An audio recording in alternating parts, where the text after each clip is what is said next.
আমি একটু জানতে চাচ্ছিলাম যে কিছুক্ষণ আগে যে চট্টগ্রামের ট্রেনটি আসছিল বা যাবে সেটার লেট হওয়ার কারণ, পিছনের কারণটা কি? যাত্রীরা নানান ধরনের অভিযোগ করতেছিল আর কি।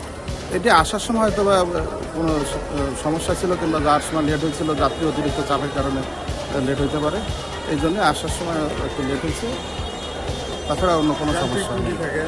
আবার অনেক সময় যান্ত্রিক ত্রুটি হয়, হুইল স্লিপ করে, বিভিন্ন সমস্যার কারণে, যাত্রীর চাপের কারণেও অনেক সময় লেট হতে পারে। তাছাড়া এমনি কোনো কারণ নেই। সেক্ষেত্রে আপনাদের বিশেষ কোনো ব্যবস্থা নেওয়া যায় কিনা? আমাদের বিকল্প কোনো ব্যবস্থা আমাদের নেই। যে ট্রেন আসবে ওইটাই আমাদের এখান থেকে ছেড়ে দেবে। 712 উপকূল এক্সপ্রেস নোয়াখালী থেকে ঢাকায় বিলম্বে পৌঁছার কারণে ট্রেনটি আমাদের ঢাকা থেকে নোয়াখালীর উদ্দেশ্যে ছেড়ে যেতে বিলম্ব হবে।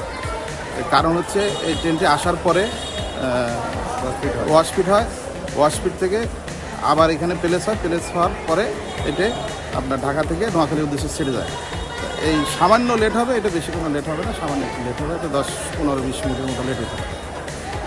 যাত্রী সাধারণের যে সমস্যা হচ্ছে, সমস্যার জন্য আমরা দুঃখিত। না